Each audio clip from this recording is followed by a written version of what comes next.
का उद्देश्य आप लोगों को आपके माध्यम से सच्चाई बताने का है। अखिलेश यादव जी ने एक्स पर ट्वीट किया है कि भारतीय जनता पार्टी के विधायक ने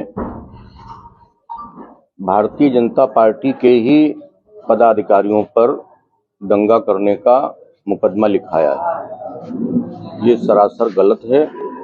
अगर इसी को आधार लेकर के वो चुनाव लड़ना चाहते हैं उत्तर प्रदेश का और चुनाव जीतना या चुनाव में अपनी जमानत बचाना चाहते हैं तो उसके लिए कुछ लिखे, हम कुछ नहीं कह सकते हैं। एक बार हम FIR पढ़ देते हैं जिसमें आपके सबके संज्ञान में आ जाए कि क्या है। प्रभारी निरीक्षक कोतवाली नगर बहराइच महोदय, दिनांक 13/10/24 को महाराजगंज जोत चांदपारा में मां दुर्गा प्रतिमा के विसर्जन यात्रा के दौरान हिंसा में मृतक राम गोपाल मिश्र के शव को बहराइच मेडिकल कॉलेज के समक्ष गेट पर रखकर भीड़ प्रदर्शन कर रही थी। मैं अपने अंगरक्षकों व अन्य सहयोगियों के साथ पहले से सड़क पर रखे शव के पास पहुंचा। उसके पश्चात जिलाधिकारी श्रीमती मोनिका रानी से मिलने CMO बहराइच के कार्यालय में पहुंचा। वहां जिलाधिकारी, CMO, सिटी मजिस्ट्रेट मौजूद थे। उनको साथ में लेकर मृतक राम गोपाल के शव के पास पुनः पहुंचे। वहां परिवार व गांव के लोगों से बातचीत करके मृतक राम गोपाल के शव को लेकर हम लोग मर्चरी जाने लगे। तभी कुछ उपद्रवी, जिसमें अर्पित श्रीवास्तव, अनुज सिंह रैकवार, शुभम मिश्रा, कुशमेंद्र चौधरी, मनीष चंद्र शुक्ल, पुंडरीक पांडे, अध्यापक श्रावस्ती, सुधांशु सिंह राणा आदि सैकड़ों लोग मुर्दाबाद के नारे लगाने लगे एवं गाली गलौज करने लगे। हम लोगों ने शव को लेकर मर्चरी में किसी तरह रखाया। फिर लोगों ने उपद्रव शुरू किया। जिलाधिकारी महोदया ने कहा कि हम लोग चलकर मूर्तियों के विसर्जन हेतु पैदल चलकर आग्रह कर लेते हैं। हम लोग मर्चरी से निकल करके गेट के बाहर जैसे ही सड़क पर मैं व जिलाधिकारी जैसे ही आगे बढ़ते हैं, हम लोगों की गाड़ी मुड़ने लगती है। उपरोक्त लोगों द्वारा गाड़ी को रोकने एवं शेष बचे लोगों को जान से मारने की नीयत से पत्थर अद्धा चलाने लगते हैं। उसी समय भीड़ से एक फायर भी होता है जिसमें गाड़ी संख्या UP 32 JP 9999 इसुजू गाड़ी का शीशा टूट जाता है। उक्त घटना में मेरे बेटे श्री अखंड प्रताप सिंह बाल बच जाते हैं। उक्त सारी घटना रात्रि 8 बजे से 10 बजे के मध्य की है। CCTV फुटेज में सारा कुछ स्पष्ट होगा। इसमें ऐसी क्या परिस्थितियां बनी कि आप अपनी पार्टी के खिलाफ 7 लोगों के खिलाफ मुकदमा दर्ज करा दिया और ये क्या स्थिति बन रही है, तो ब्रीफ कर ले लेंगे। पहली बात तो हमने स्पष्ट रूप से लिखा है। मुकदमा लिखा देने से न कोई मुलजिम होता है और न कोई दोषी होता है। हमने स्पष्ट रूप से लिखा है कि CCTV कैमरे वहां पे लगे हुए हैं। एक दुकान पे नहीं, कई दुकानों पे लगे हुए हैं। उनको विवेचक देखेगा और जो भी बलवा करने में होंगे, जिसने भी फायर किया होगा, जिसने ईंट पत्थर चलाई होगी, उसके विरुद्ध वो कार्रवाई करेगी। इसका महाराजगंज की घटना से कोई लेना देना नहीं है। और जहां बार बार भाजपा का जिक्र आता है, हमारे ख्याल से भाजपा का इसमें कोई नहीं है। बाद में जानकारी मिली कि अर्पित श्रीवास्तव भाजपा के भारतीय जनता युवा मोर्चा के नगर अध्यक्ष हैं। इसके अतिरिक्त भाजपा का मेरे विचार से कोई इसमें है नहीं। और उपद्रवी लोग थे, ज्यादातर लोग नशे में थे और सब लोग ये कह रहे थे कि ये हमारा भाई है। जब हमने परिवार के लोगों से पूछा कि आपके भाई हैं, और जो लोग कह रहे थे कि हम इनके भाई हैं, वो शव के मुंह पर बैठे जा रहे थे। उनको ढकेल करके हमने पीछे किया और मैं, दिवाकर पांडे जी, अखंड प्रताप सिंह और उनका भतीजा किशन, 4 लोगों ने उस शव को कंधे पर लेकर के उठा करके हम लोगों ने उसको मर्चरी तक पहुंचाने का काम किया। और जब मर्चरी पहुंच गए तो मर्चरी का दरवाजा भी तोड़ दिया उपद्रवियों ने। एम्बुलेंस को शीशा पत्थर फेंके, एम्बुलेंस भाग गई। दीवार भी गिरा दी गई, जो लोगों ने मुझको बताया। और 13 तारीख की घटना है। कई लोगों ने कहा कि अपने लोग हैं था कि अगर कोई अपना है तो आ करके बता दे। हमने 18 तारीख को एफआईआर लिखाई है, जो नाम मुझे ज्ञात हुए हमने 18 तारीख को एफआईआर लिखाई है। और इसमें कहां से ये बात आ गई, अखिलेश जी हो या कोई अन्य नेता कह रहा हो कि भारतीय जनता पार्टी ने दंगा कराया, और भारतीय जनता पार्टी के नाम ही भारतीय जनता पार्टी के विधायक ने लिखा दिया। तो स्पष्ट रूप से परिलक्षित होता है कि ये अकारण एक मां के बेटे को, एक पत्नी के पति को, जिसकी हत्या हो गई थी, उसको सड़क पर रख करके एक राजनीतिक रूप दिया जा रहा था, राजनीतिक रंग दिया जा रहा था, लोगों को भड़काया जा रहा था। और उस भड़काने को रोकने के लिए और उसको सुरक्षित उठा करके हमने और जिलाधिकारी और सिटी मजिस्ट्रेट, डीआईजी, कमिश्नर सारे लोग मौजूद थे। उन लोगों के साथ में जाकर के अगर हमने मछली में रखाने का काम किया है, कहते हैं अखिलेश यादव जी, तो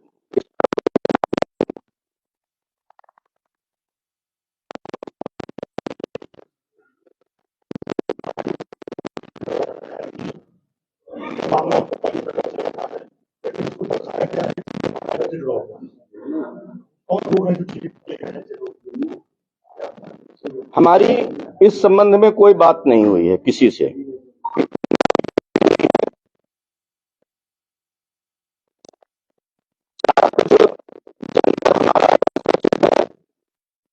आपसी सौहार्द था, उसी तरह से सौहार्द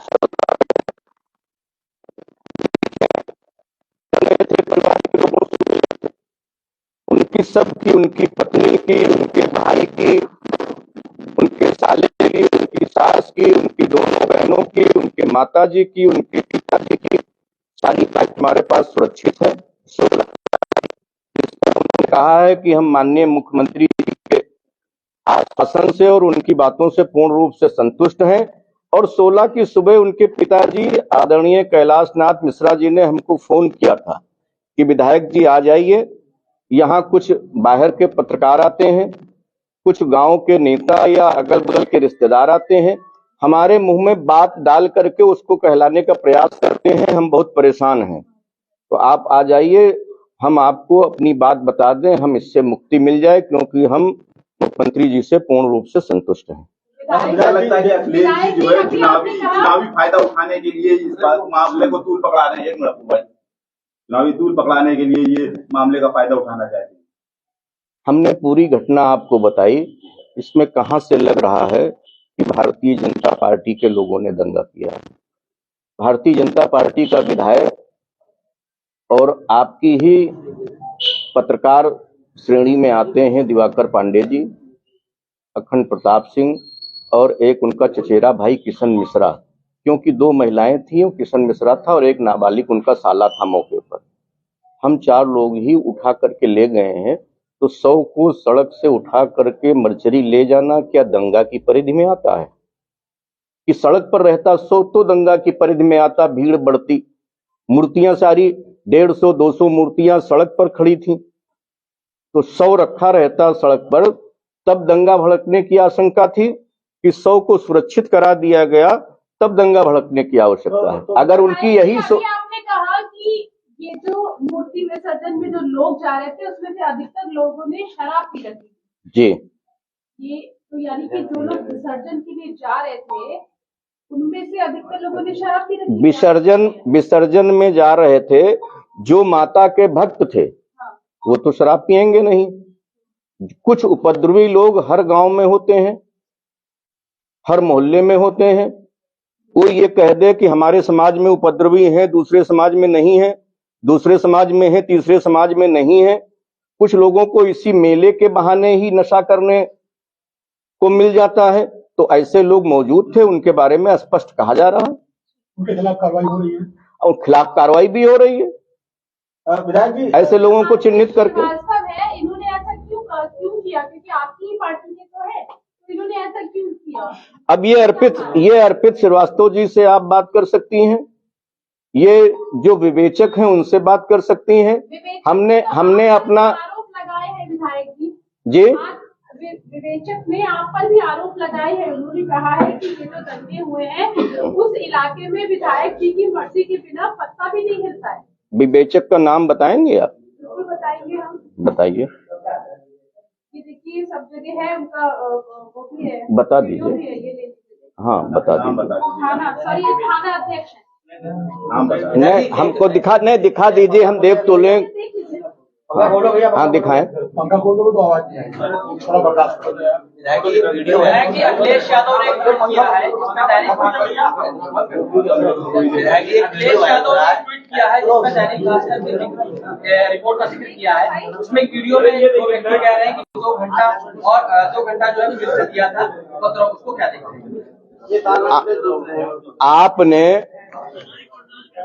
आपने वो वीडियो देखा है? वो 2 सज्जन क्या कर रहे हैं? चिप्पड़ बना रहे हैं कागज पे। तो एक नशेड़ी क्या कर सकता है? अगर आपको नशेड़ी की बातों पर विश्वास है तो फिर हम लोग, जैसे हम राजनीति करते हैं, आप भी समाज के चौथे स्तंभ हैं।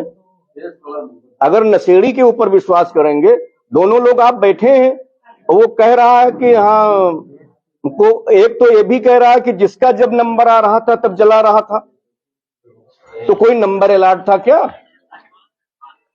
तो जो नशे में है वो नशे की क्रिया को कर रहा है।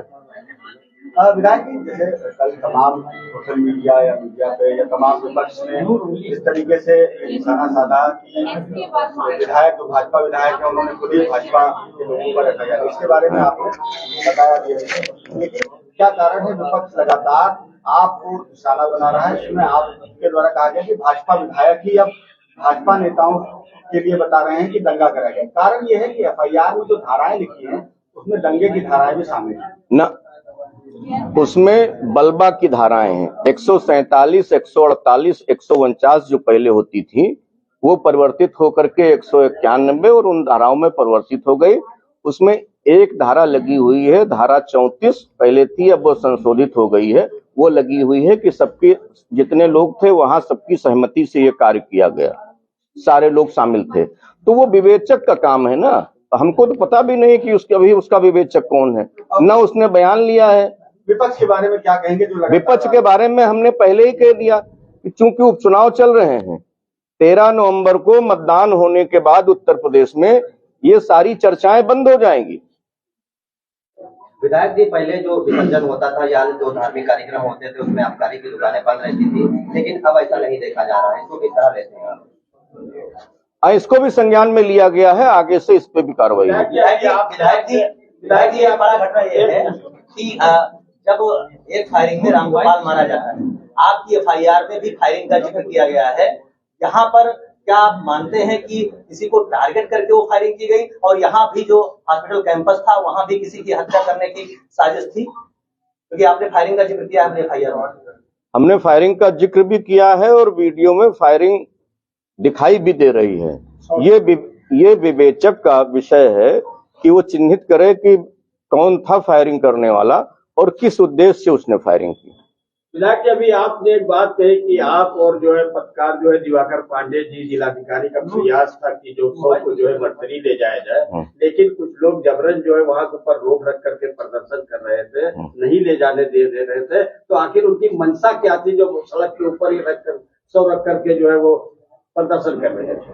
अब मंशा उसमें विपक्ष के लोग भी हो सकते हैं और कुछ लोग, जैसा कि हमने कहा, कि नशे में भी थे, क्योंकि रात का 9 बज रहा था, तो नशे में भी लोग थे और तरह तरह की बातें कर रहे थे। भाई कोई कह रहा, उसमें से ये लोग भी कह रहे थे कि नहीं, वो महाराजगंज में जिसने गोली मारी है वो यहीं लाया जाएगा, वो यहीं उसका एनकाउंटर होगा, तब हम 100 को ले जाएंगे। तो ये कहीं भारत के संविधान में, भारत के कानून में ये कहीं कोई जिक्र है कि अगर कोई किसी की हत्या कर देता है तो उसको जहां 100 रखा हो वहीं ला करके उसको मार दिया जाए? ये अधिकार तो भारत का संवैधानिक दर्जा कहीं प्राप्त ही नहीं है, भारत का मौलिक अधिकार नहीं है, न किसी नियम में लिखा हुआ है। तो कहीं ना कहीं जो आपके शांति के प्रयास थे उसके ऊपर जो है हमला वो कर रहे थे, तो कहीं की बवाल हो और ज्यादा बढ़े। अब इससे तो यही लगता है।